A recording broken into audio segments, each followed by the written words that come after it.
देशप्रेमात क्रोध भरलेला, देशभक्तीचा सुगंध दरवळलेला, तिरंग्याच्या रंगात रंगलेला आजचा मंगलमय दिवस.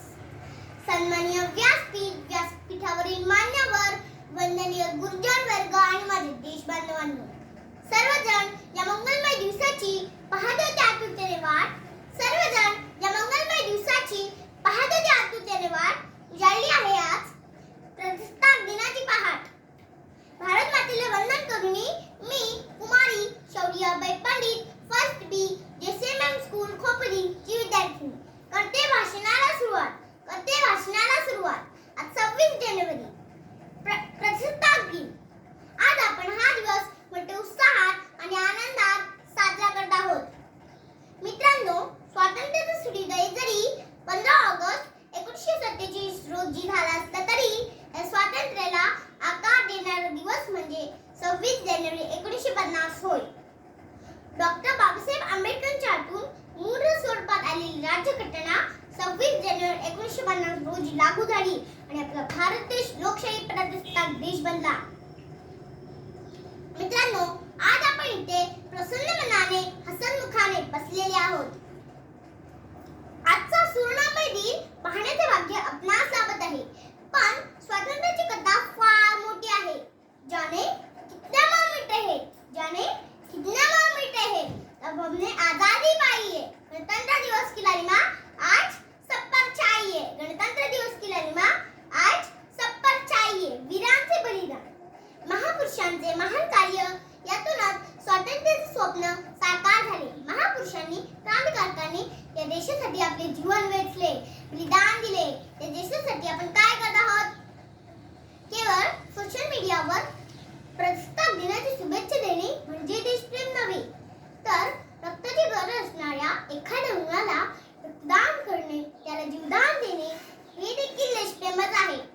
प्रदूषणाने ग्लासला वाचून राहिलेला एखादे रोप लावून नवसंजीवन देणे हे देखील देशप्रेमच आहे. घरातील कचरा इकडे तिकडे न फेकता देशाच्या स्वच्छतेला योगदान देणे हे देखील देशप्रेमच आहे. छत्रपती शिवाजी महाराजांच्या काळातील गड किल्ल्यांचे रक्षण करणे, ऐतिहासिक वस्तूंचे जतन करणे, नैसर्गिक आपत्तीच्या वेळी गरजूंना मदत करणे, पाण्याचा जपून वापर करणे, सार्वजनिक वस्तूंचे नुकसान न करणे, वाहतुकीच्या नियमांचे पालन करणे हे देखील देशप्रेमच आहे. मित्रांनो, काही देशघातक शक्ती, समाजघातक व्यक्ती तरुणांना हाताशी धरून त्यांना वेगवेगळ्या आमिष दाखवून जातीय धार्मिक तेढ निर्माण करण्याचा प्रयत्न करत आहेत. भारताचे भविष्य अंधकारमय करण्याचा प्रयत्न करत आहेत. या देशघातक, समाजघातक शक्तींवर वेळीच आळा घालणे, त्यांचा बंदोबस्त करणे हे गरजेचे आहे. त्यासाठी तरुणांनी वेळ जागृत होणे राष्ट्राच्या दृष्टीने गरजेचे आहे. गुरु, आई वडील आणि राष्ट्राची सेवा करणे म्हणजे ईश्वराची सेवा करणे होय. जे तरुण नैराश्यात अडकलेले आहेत, थोडे पैसे खर्चलेले आहेत, त्यांच्यासाठी उठा, जागे व्हा, ध्येयप्राप्तीशिवाय थांबू नका. स्वामी विवेकानंदांचा विचार फार मोलाचा आहे. मित्रांनो, आजच्या काळातील भ्रष्टाचार आणि गरिबी हे देशाच्या विकासाच्या आड येत आहे. ते थांबवण्यासाठी आपण वाटचाल केली पाहिजे.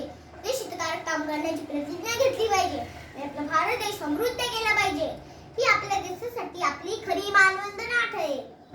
आपल्या देशाला स्वातंत्र्य मिळवून देणाऱ्या महापुरुषांना, क्रांतिकारकांना आदरांजली वाहते. भारतीय राज्यघटना लिहिणाऱ्या भारतरत्न डॉक्टर बाबासाहेब आंबेडकरांना आदरांजली वाहते. सीमेवर लढणाऱ्या, भारत मातेचे रक्षण करणाऱ्या सर्व जवानांना सादर प्रणाम करते. शेवटी मी एवढंच म्हणेन, उत्सव तीन रंगांचा आभाळी आज सजला. उत्सव तीन रंगांचा आभाळी आज सजला. नतमस्तक मी त्या सर्वांची ज्यांनी भारत देश घडवला. सर्वात शेवटी भारत मातेला वंदन करून मी माझ्या भाषणाला पूर्ण विराम देते. जय हिंद, जय महाराष्ट्र.